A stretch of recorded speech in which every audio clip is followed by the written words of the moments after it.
নাম খাদিজা বললে ভালো লাগে না? প্রথম নারী যিনি কালিমা পড়ে ইসলাম ধর্ম গ্রহণ করেছেন আমাদের আম্মা জান, বিশ্বনবীর প্রথম বউ। 25 বছর বিশ্বনবীর সাথে সংসার করেছেন, 3 বছর বিশ্বনবীর সাথে জেল খেটেছেন শিয়াবে আবি তালেবে। কেমন বউ? জামাইও জেলখানায়, বউ জেলখানায়। বিশ্বনবীর সবগুলো বাচ্চা সন্তান ছেলে মেয়ে এই মহিলার গর্ভ থেকে এসেছে, একজন ছাড়া ইব্রাহিম বিশ্বনবীর আরেক বউ মারিয়ার গর্ভে এসেছে, বাকি সব খাদিজার গর্ভে। যে আমরা ফাতেমা, বিশ্বনবীর কন্যার নাম কি? ফাতেমার মায়ের নাম কি? খাদিজা। সুবহানাল্লাহ। ফাতেমা, রোকাইয়া, উম্মে কুলসুম, জায়নাব, এই 4 জনের মাই খাদিজা। আবার আব্দুল্লাহ, কাসেম, এদের মায়ের নামও খাদিজা। বিশ্বনবীর সব সন্তান এসেছে খাদিজার পেট থেকে। বরকত বেশি না কম? বিশ্বনবী ভয় পেলে খাদিজার কাছে গেলে ভয় কেটে যেত, সাহস যোগাতেন, সেন্টার দিতেন, ছাতার মতো মাথার উপরে দাঁড়িয়ে থাকতেন। আল্লাহু আকবার। বিশ্বনবী বলতেন রুজিক তো হুব্বাহা, খাদিজার ভালোবাসা আমার অন্তরে আল্লাহ রিজিক হিসেবে দিয়েছে। আবার বিশ্বনবী বলতেন আল্লাহ যেই কিয়ামতের দিন বন্ধু বন্ধুরে চিনবে না, ভাই ভাইরে চিনবে না, কেউ কাউরে চিনবে না, ওই কঠিন দিনে আমি আমার খাদিজারে যেন ভুলে না যাই, আমার খাদিজারে যেন দেখা মাত্রই চিনতে পারি এটা আমার খাদিজা। খাদিজাকে নিয়ে মা আয়েশা একদিন একটা কটু কথা বলেছিল, ও নবী, কবে আপনার এই বুড়ি মহিলা, বুড়ি বউ খাদিজা ইন্তেকাল করেছে, তারপরে কত সুন্দরী সুন্দরী বউ আমরা এসেছি। আম করে ভালো লাগে না? খালি বুড়ির কথা কন কেউ, খালি বুড়ির কথা স্মরণ করেন। আমরা আছি, আমাদের দিকে তাকান, আমরা কত সুন্দরী, আমরা কত ভালো। বিশ্বনবী রেগে গেলেন, মা আয়েশাকে এইভাবে ধরলেন। জীবনে কোনোদিন কোনো স্ত্রীর গায়ে হাত তোলে নাই, শুধু ওই দিন মা আয়েশাকে এইভাবে ধরেছিলেন আর বলেছিলেন আয়েশা খবরদার জীবনে এই কথা বলবা না, আমার খাদিজা আমার বিপদের দিনের সঙ্গিনী, তোমরা আমার সুখের দিনের সঙ্গিনী, তোমরা কেউ আমার সাথে জেল খাটো নাই, খাদিজা আমার সাথে জেল খেটেছে 3 বছর। কয় বছর? কি মহিলা ছিল! বিশ্বনবীকে সবসময় আগলে রেখেছে, শেল্টার দিয়েছে, প্রতিভক্ত ছিল। খাবার নিয়ে বিশ্বনবীর জন্য এদিক সেদিক যেতেন, বিশ্বনবী না আসলে খেতেন না। বিশ্বনবীকে কলিজার চাইতো বেশি ভালোবাসতো, পতি যা বলবে তাই শুনতো। ও মায়েরা, খাদিজাতুল কুবরার জীবনী থেকে আপনাদের জন্য শিক্ষা হলো প্রতিভক্তি। কি ভক্তি? এখন প্রতিভক্তি নাই, আমরা করি নারী ভক্তি। এখন নারী নির্যাতন কমে গেছে বাংলাদেশে, বেড়ে গেছে পুরুষ নির্যাতন। কথা কন। এখন আমরা ভক্তি করা লাগে, আমরা ভক্তি না করলে ঘরে খাওয়ান নাই, এরকম ঝামেলা আছে না নাই? কথা বলেন। মায়েরা, বোনেরা, আপনার স্বামী যদি আপনার উপর নাখোশ থাকে, আপনার ইবাদত আপনাকে বাঁচাতে পারবে না। বিশ্বনবী ফাতেমাকে বললেন, ফাতেমা তুমি বিশ্বনবীর মেয়ে হতে পারো, কিন্তু আলী যদি তোমার উপর নাখোশ থাকে তোমার সব শেষ, সব শেষ। আবার বিশ্বনবী বললেন, আমি যদি এক আল্লাহ ছাড়া কারো সামনে মাথাটা নত করার বিধান দিতাম, এক আল্লাহ ছাড়া যদি কাউকে সেজদা করতে আমি বলতাম, আমি দুনিয়ার সব নারীদের বলতাম স্বামীর পায়ে সেজদা দিয়ে পড়ে থাকো। কি সম্মান আল্লাহ দিলেন স্বামীকে! আপনার জান্নাত আপনার স্বামীর ভেতরেই। স্বামীকে সন্তুষ্ট করেন, স্বামীর আনুগত্য করেন, দেখবেন ফ্যামিলিটা সুন্দর হবে।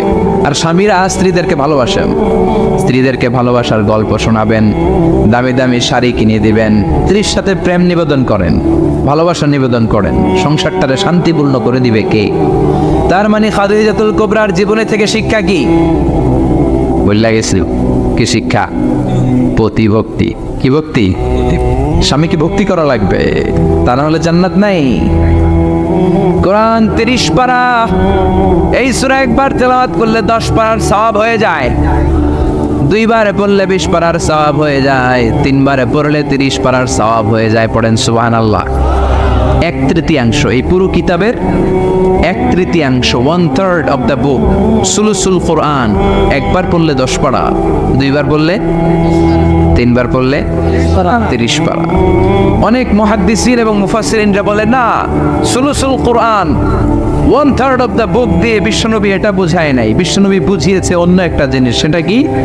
সেটা হচ্ছে পুরো 30 পারা কোরআনের কথাকে যদি আমাকে 3 শব্দে আপনি আমাকে বলতে বলেন যে হুজুর পুরো 30 পারায় আল্লাহ কি বলেছে, আমি বলবো তাওহীদ, রিসালাত, আখিরাত।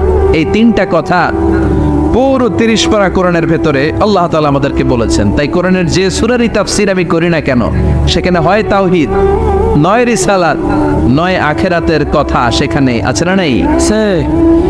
এজন্য পুরো কোরআনের শিক্ষাটাকে প্রেসাইজ করলে, কনসাইজ করলে 3টা শব্দ দাঁড়ায়, তাওহীদ, রিসালাত, আখিরাত। যেহেতু সূরাতুল ইখলাসের ভেতরে তাওহীদের কথা আছে, তার মানে 3 ভাগের 1 ভাগ কথা আছে না নাই? সুবহানাল্লাহ পড়েন। সুলুসুল কোরআন, 1/3 অফ দ্য বুক। একবার পড়লে 10 পারা, 2বার পড়লে 20 পারা, 3বার পড়লে পুরো কোরআনের খতম। কিংবা যে 3টা মেসেজ আল্লাহ দিতে চেয়েছেন পুরো কোরআন দিয়ে, তার একটা এই সূরার ভেতরে আছে না নাই? চিল্লায় বলেন। আবার বিশ্বনবী মদিনাতে হিজরতের আগে কোবা পল্লীতে মসজিদ বানালেন, মসজিদে কোবা। হজ করতে গেলে, উমরা করতে গেলে লোকজন এই মসজিদটাতে বড্ড ভিড় করে। কারণ বিশ্বনবী প্রতি শনিবার, প্রতিদিন, প্রতি সপ্তাহের শনিবার এই মসজিদে যেতেন। কি বার? কথা বলেন। এজন্য মদিনাতে গেলে শনিবারে জিয়ারাত করা সুন্নাত। শনিবারে, প্রতি শনিবারে বিশ্বনবী মসজিদে নববী থেকে হেঁটে হেঁটে হেঁটে হেঁটে এই মসজিদে কোবায় যেতেন। এবং বিষ্ণু বলেছেন, যারা ঘর থেকে ওযু করে এই মসজিদে কোবায় যে 2 রাকাত নামাজ পড়বে, একটা কবুল উমরা হজের সওয়াব আল্লাহ তার আমলনামায় দিয়ে দিবে। এই মসজিদে, কোবা মসজিদের জন্য বিশ্বনবী একজন ইমাম নির্ধারণ করলেন। ইমাম সাহেবকে বললেন, যাও তুমি নামাজ পড়াও। বিশ্বনবীর অ্যাপয়েন্ট দেয়া ইমাম সাহেব কোবা পল্লীতে যে নামাজ পড়ানো শুরু করলেন। কিন্তু সমস্যা বেড়ে গেল। তিনি মাগরিবের নামাজ, এশার নামাজ আর ফজরের নামাজ, মানে যেই নামাজে আওয়াজ করে কেরাত পড়তে হয়, কয় নামাজে আওয়াজ করে কেরাত? কথা বলেন। কি কি? মাগরিব, এশা, ফজর। এই ইমাম সাহেব ইমামতির চান্স পেয়ে প্রতি রাকাতের নামাজে সূরা ফাতিহা পড়ার পরই সূরা ইখলাস দিয়ে নামাজ শুরু করে, তারপরে আরেকটা সূরা পড়ে, আবার দ্বিতীয় রাকাতে সূরাতুল ফাতিহা পড়ে, আবার সূরা ইখলাস। ফজরের সময়ও সূরা ইখলাস, এশার সময়ও সূরা ইখলাস, মাগরিবের সময়ও এই সূরা। মুসল্লিরা সব খেপে গিয়েছে। সবাই বলে, ও ইমাম সাহেব, ঘটনা কি? খালি কুল হুয়াল্লাহ পড়েন কেন? আর সূরা নাই আপনার? খালি কুল হুয়াল্লাহ পাইছেন নাকি? নাগাইশ জামে মসজিদের ইমাম সাহেব মাগরিবের প্রথম রাকাতেও সূরাতুল ইখলাস, দ্বিতীয় রাকাতেও ইখলাস। এশার নামাজের প্রথম রাকাতেও ইখলাস, দ্বিতীয় রাকাতেও ইখলাস। ফজরের রাকাতেও ইখলাস, দ্বিতীয় রাকাতেও ইখলাস। কি করবেন? আজকে ইমামের একদিন কি আমার একদিন। পাইছেন কি আপনি? সবাই বলে, আপনি পাইছেন কি?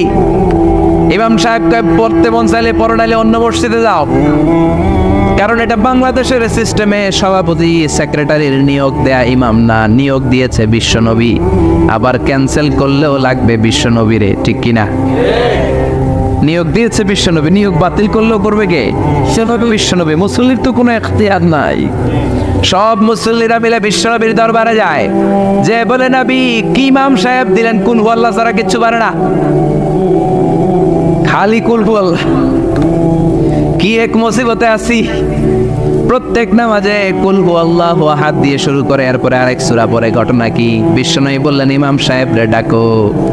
বিশ্বনবী ইমাম সাহাবীরে বললেন, ও সাহাবী, কেন এই কাজটা করো? তোমার মুসল্লিরা বলে, প্রতি রাকাতে কেন কুল হুয়াল্লাহ দিয়ে শুরু করো? ঘটনাটা কি? অন্য সূরা পড়ো না কেন? সাহাবী বলে, নবী গো, এই সূরাটারে আমি বড্ড বেশি ভালোবাসি। কারণ ফিহি সিফাতুর রহমান, এই সূরার ভেতরে আমার আল্লাহর পরিচয় আছে গো নবী। এই ছোট্ট সূরার ভেতরে রব্বুল আলামিন যত সুন্দরভাবে নিজের পরিচয়টা বলে দিয়েছেন, কোরআনের কোন সূরার ভেতরে সেই পরিচয় আমি পাই না। তাই এই সূরাটা দিয়ে প্রতি রাকাতে নামাজ শুরু না পড়লে আমার কলিজা ঠান্ডা হয় না গো নবী। বিশ্বনবী বললেন, ঠিক আছে, চেঞ্জ করার দরকার নাই, তুই প্রতি রাকাতেই কুল হুয়াল্লাহই পড়বি। সুবহানাল্লাহ পড়েন। প্রতি রাকাতেই তুমি সূরাতুল ইখলাস পড়বা, ইমামতি বাতিল হবে না। তবে জেনে রেখো, এই সূরার প্রতি ভালোবাসা কিয়ামতের দিন তোমার জান্নাতে পাঠায়া দিবে। এই সূরার ভালোবাসার কারণে জাহান্নামের আগুন তোমার জন্য হারাম করে দিয়েছে কে? এজন্য সূরাতুল ইখলাস বেশি বেশি তেলাওয়াতের দরকার আছে না নাই? কথা বলেন। আজকে থেকে বেশি বেশি সূরাতুল ইখলাস তেলাওয়াত করবেন তো? সবাই রাজি আছেন তো? নবম হিজরির ঘটনা। বিশ্বনবী সাল্লাল্লাহু আলাইহি ওয়াসাল্লাম তাবুকের যুদ্ধে গেলেন। বিশ্বনবী তাবুকের ময়দানে আসছে শুই না কাফের মুশরিকের আন্ডা বাচ্চা সব দৌড়। কারণ বিশ্বনবী কোনো যুদ্ধে গেলে বা কোনো জায়গায় দাঁড়ালে ওনার ডানে বায়ে সামনে পেছনে 1 মাসের এরিয়ার মধ্যে যদি কোনো কাফের মুশরিক থাকে, তাদের অন্তরের ভেতরে বিশ্বনবীর ব্যাপারে ভয় আর ধুকধুকানি তৈরি করে দেয় কে? বিশ্বনবী তাবুকের ময়দানে গেলেন। রোমান সাম্রাজ্যের খ্রিস্টান সৈনিকেরা যখন জানতে পারলো বিশ্বনবী এসেছে, সব সৈনিক নিয়ে দৌড়। আইজো দৌড়, কাইলো দৌড়, কই যুদ্ধের দরকার নাই, ভিক্ষা লাগবো না, আগে কুত্তা ঠাগান, সব দৌড়। কোনো যুদ্ধ ছাড়াই বিশ্বনবী জিতে গিয়েছে, কোন সুবহানাল্লাহ। বিশ্বনবী আল্লাহ শুকরিয়া করলেন। হঠাৎ বিশ্বনবী দেখলেন আকাশের সূর্যের আলো ক্ষীণ হতে শুরু করেছে, কমতে শুরু করেছে। তিনি খেয়াল করে দেখলেন এর কারণ সাইয়েদনা জিব্রাইল বিশাল ফেরেশতাদের বহন নিয়ে পৃথিবীতে নেমে আসছেন। পড়েন সুবহানাল্লাহ। এসে বললেন, ইয়া রাসূলুল্লাহ, আমি 1,40,000 ফেরেশতা নিয়ে নেমে এসেছি। আপনি কি জানেন না, ঠিক একটু আগে মদিনাতে আপনার এক প্রিয় সাহাবা, তার নাম হচ্ছে মুআবিয়া ইবনে মুআবিয়া আল মুজানি, একটু আগে শেষ নিঃশ্বাস ত্যাগ করেছে। বিশ্বনবী বললেন, ইন্না লিল্লাহি ওয়া ইন্না ইলাইহি রাজিউন। সাইয়েদনা জিব্রাইল বললেন, ও নবী, আপনি কি আপনার প্রাণের সাহাবীর জন্য গায়েবানা জানাজা পড়বেন না? বিশ্বনবী বললেন, অবশ্যই পড়ব। গায়েবানা জানাজা চিনেন তো? এটা পড়া কিন্তু সুন্নাহ। সামনে লাশ নাই, কিন্তু আমি ইমাম, সবাই দাঁড়ালেন পেছনে, আল্লাহু আকবার, 4টা তাকবীর দিয়ে আমরা নামাজ পড়লাম, মৃত ভাইয়ের জন্য দোয়া করলাম, এটার বলে গায়েবানা জানাজা। সুবহানাল্লাহ পড়েন। বিশ্বনবী বললেন, অবশ্যই পড়ব। সাহাবীদের মধ্যে ঘোষণা দিলেন, ও সাহাবারা, তোমাদের ভাই মুআবিয়া ইবনে মুআবিয়া আল মুজানি কিছুক্ষণ আগে মদিনাতে ইন্তেকাল করেছে। তোমাদের ভাইদের জন্য সবাই বাইরে বের হয়ে আসো, এই মাত্র আমরা এই মুহূর্তে আমরা গায়েবানা জানাজা পড়ব। বিশ্বনবী প্রথম কাতারে দাঁড়ালেন, হাজার হাজার সাহাবারা লাইন ধরে দাঁড়ালো। সাইয়েদনা জিব্রাইল 1,40,000 ফেরেশতা নিয়ে সাহাবাদের পেছনে 2টা লাইনে দাঁড়িয়ে গেলেন। প্রথম লাইনে 70,000, দ্বিতীয় লাইনে আরো 70,000, 1,40,000 ফেরেশতাদের বহর। আর সাহাবারা মিলে আল্লাহু আকবার বলে গায়েবানা জানাজা শুরু করলেন। নামাজ শেষ। বিশ্বনবী তো অবাক, ঘটনা কি? কোন সাহাবীর গায়েবানা জানাজায় তো ফেরেশতা নামে না আকাশের উপর থেকে। বিশ্বনবী জিজ্ঞেস করলেন, জিব্রাইল, কোন সাহাবীর গায়েবানা জানাজায় তোমরা আকাশ থেকে এত ফেরেশতার বহর নিয়ে নামো নাই? কি এমন আমল করেছে আমার মুআবিয়া? কি এমন ভালো গুণ ছিল, ভালো আমল ছিল, যার কারণে আরশের উপরে তার এত সম্মান, যার কারণে 1,40,000 ফেরেশতার বহর নিয়ে তোমরা দুনিয়াতে নেমে এসেছো?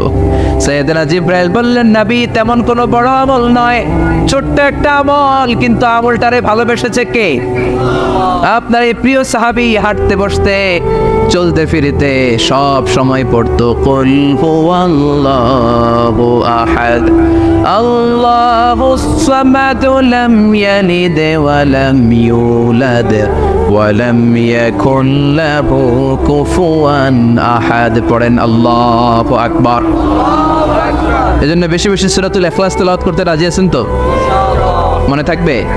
বিষ্ণু ঈসা ইসলাম প্রতিদিন ফজরের নামাজের পরে, মাগরিবের নামাজের পরে, ওয়া ইনদামা ইয়ামশি ইলা ফিরাশিহি, রাতে যখন বিছানায় যাবেন, এই 2 হাতকে একত্রিত করে সূরাতুল ইখলাস পড়তেন, সূরাতুল ফালাক পড়তেন, সূরাতুন নাস পড়তেন, পড়ে হাতে ফু দিতেন। সহিহ হাদিস। ফু দিয়ে এই ফু দেওয়া হাতটা সারা দেহের মধ্যে ইয়াবদাউ বিহিমা রাসাহু, মাথা থেকে শুরু করে পা পর্যন্ত এভাবে মেসেজ করে দিতেন, মালিশ করে দিতেন। সুবহানাল্লাহ পড়েন। This is a protection you take from your Lord, from all the bad eyes, evil eyes, সব হিংসুকের চোখ থেকে, হিংসা থেকে, সব জাদুটোনা থেকে, সব ব্ল্যাক ম্যাজিক থেকে আপনি প্রোটেকশন চাইলেন কার কাছে? সকালবেলা যদি এই 3টা সূরা পড়ে ফু দেন, এটাকে আরবিতে বলে কুল আস-সালাসা, কারণ এই 3টা সূরা শুরুতেই কুল আছে না নাই? কুল হুয়াল্লাহু আহাদ, কুল আউযু বিরাব্বিল ফালাক, কুল আউযু বিরাব্বিন নাস। এজন্য 3টাকে আরবিতে বলে কুল আস-সালাসা, মানে 3 কুল। কি বলে? 3 কুল। সূরাতুল ইখলাস, সূরাতুল ফালাক, সূরাতুন নাস। ফজরের পরে, মাগরিবের পরে আর বিছানায় যাওয়ার সময় দুই হাত একত্রিত করে ফু দিবেন, সারা গায়ে মেসেজ করবেন। মনে থাকবে? আজকে থেকে মনে থাকবে তো? কালকে থেকে এটার আমল করা যাবে না? আবার মা এসে বলতেন, আমার যদি স্বাস্থ্য খারাপ লাগতো নবীর কাছে দোয়া চাইতে যাইতাম, বলতাম নবী স্বাস্থ্যটা খারাপ, কি করব? বিশ্বনবী বলতেন, তুমিও সূরাতুল ইখলাস, সূরাতুল ফালাক, সূরাতুল নাস পড়ে হাতের মধ্যে ফু দিয়ে সারা দেহে মালিশ করে দাও। সুবহানাল্লাহ পড়েন। বিশ্বনবীর প্রতিদিনকার একটা আমল, দৈনন্দিন একটা আমল। আবার বিশ্বনবী একবার সিজদায় পড়ে আছেন, হঠাৎ করে লাদাগাতহু আকরাব, একটা বিচ্ছু পোকা বিশ্বনবীকে কামড় দিল। এটাও সহিহ হাদিস। প্রচন্ড ব্যথা। বিচ্ছু পোকার কামড় যারা খেয়েছেন তারাই জানেন ব্যথা কেমন, বেশি না কম? বিচ্ছু ছিলেন তো? কি বলেন আগাইছে? বিচ্ছু কয়? এই বিচ্ছু পোকা কামড় দিয়েছে, প্রচন্ড ব্যথা পেয়েছে বিশ্বনবী। বিশ্বনবী বললেন, লাআনাতুল্লাহি আলাল আকরাব, এই বিচ্ছুর উপর আল্লাহর লানত। মুসল্লিও ছিল না, নবীও ছিল না, কামড় তো দিয়ে বসছে। বিশ্বনবী বললেন, লবণের পানি গরম দাও। লবণের পানি আনা হলো। বিশ্বনবী বললেন আঙ্গুলের মধ্যে ঢালো।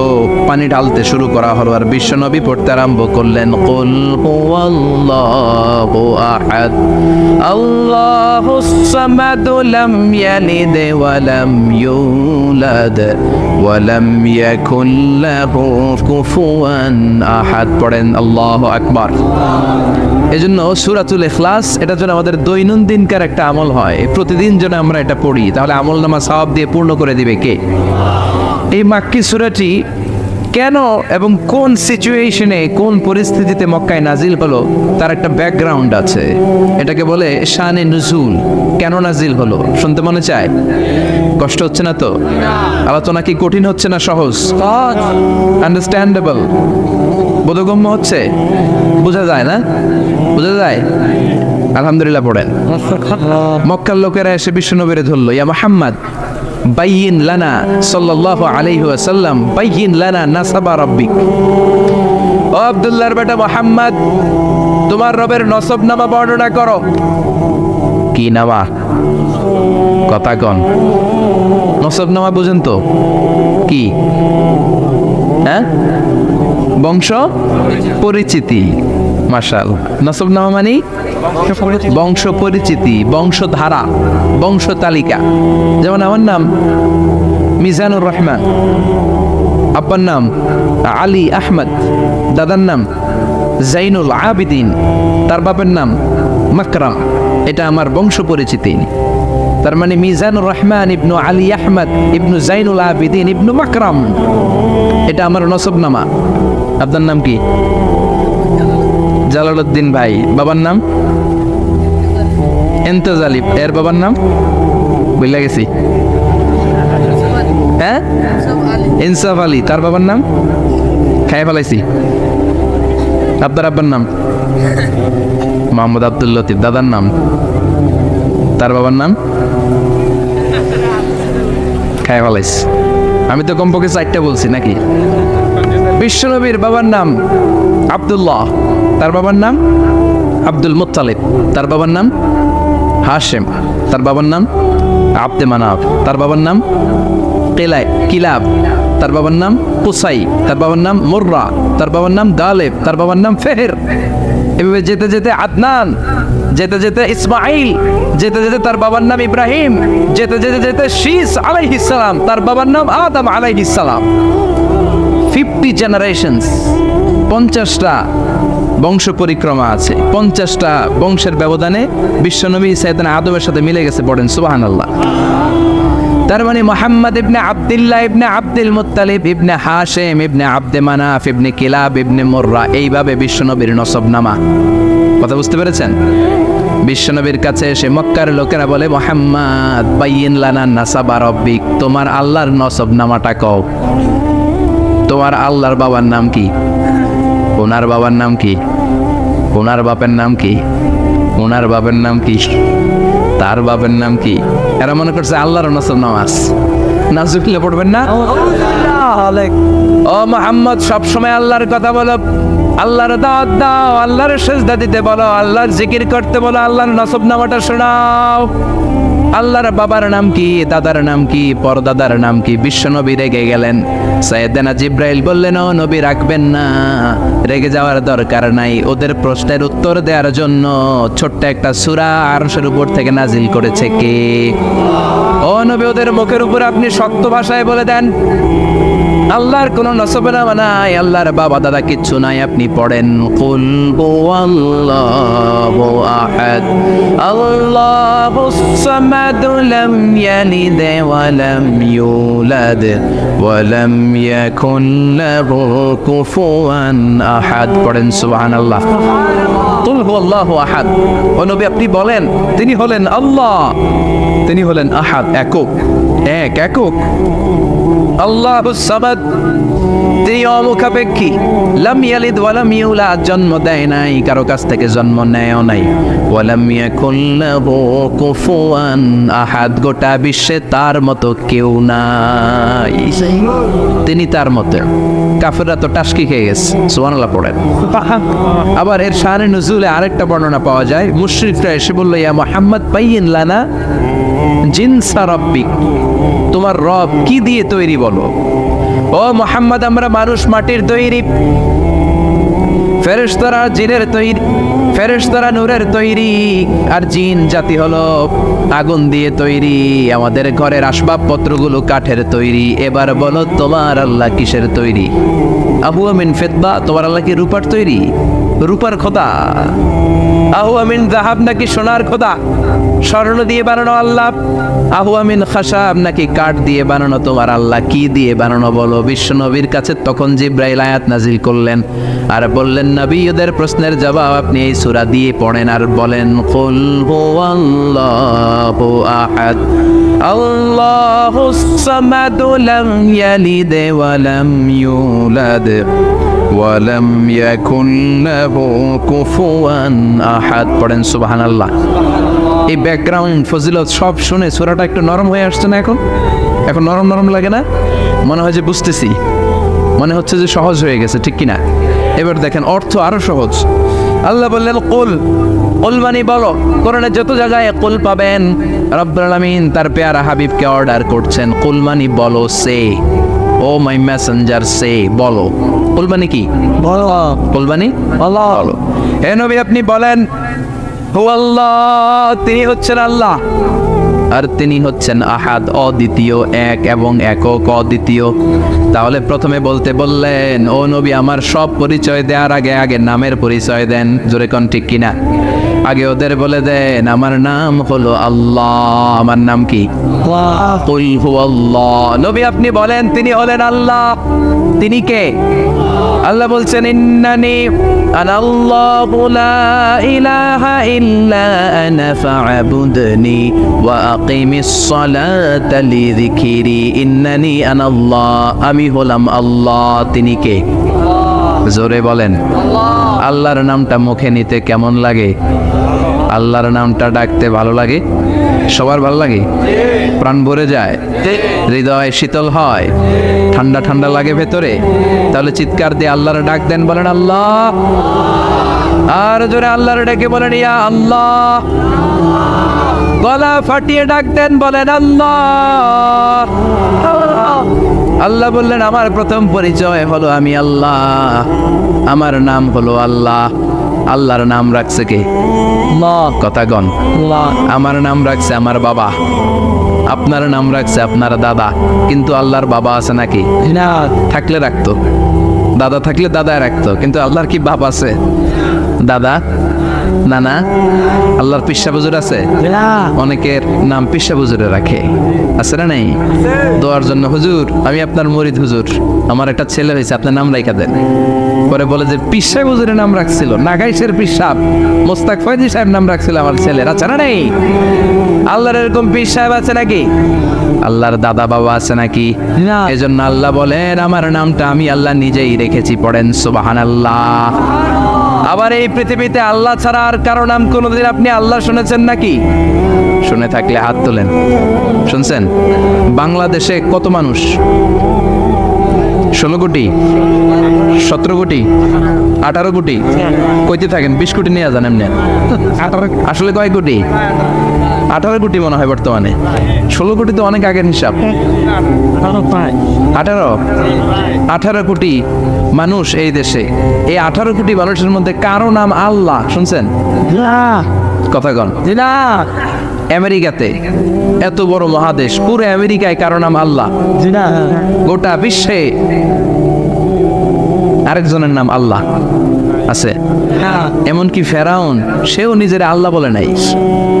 ফেরাউনের মতো এত কুখ্যাত ইন্টারন্যাশনাল সন্ত্রাসী আসে। ফেরাউন ইন্টারন্যাশনাল কুখ্যাত সন্ত্রাসী না? সে কুখ্যাত সন্ত্রাসী। এই সন্ত্রাসীটাও খেয়াল রাখবেন, নবীদের সাথে যারা বিরোধিতা করেছে তারা সন্ত্রাস, আর নবীরা ছিল মুজাহিদ। চিল্লায় বলেন ঠিক কিনা? তার মানে বিশ্বনবী ছিলেন মুজাহিদ। এবার সন্ত্রাসীটার নাম বলেন। আবু জাহেল। মুসা আলাইহিস সালাম ছিলেন মুজাহিদ, তাহলে সন্ত্রাসটার নাম বলেন। ইব্রাহিম আলাইহিস সালাম ছিলেন মুজাহিদ, তাহলে সন্ত্রাসটার নাম বলেন। তার মানে হকের পক্ষে যারা তারা সবাই মুজাহিদ, আমরাও মুজাহিদ। চিল্লায় বলেন ঠিক কিনা? কল্যাণের কথা যারা বলে তারা মুজাহিদ, অন্যায়ের দিকে যারা ডাকে তারা সন্ত্রাস। কোটা বিরোধী আন্দোলন যে যুবক ছেলেগুলো করেছে ওরা মুজাহিদ, ওদের বিরোধিতা যারা করেছে ওরা সন্ত্রাস। নিরাপদ সড়ক চাই আন্দোলন যে ছেলেগুলো করেছে এক একটা মুজাহিদের বাচ্চা, ওদের বিরোধিতা যারা করেছে এক একটা কুখ্যাত সন্ত্রাস। এজন্য হকের পক্ষে যারা থাকবে, ইসলামের পক্ষে যারা থাকবে, ন্যায় নীতি সাম্যের পক্ষে যারা থাকবে তারা মুজাহিদ। বাই ডিফল্ট এগুলো মুজাহিদ। চিল্লায় বলেন ঠিক কিনা? আর বিরোধিতা যারা করবে সন্ত্রাস।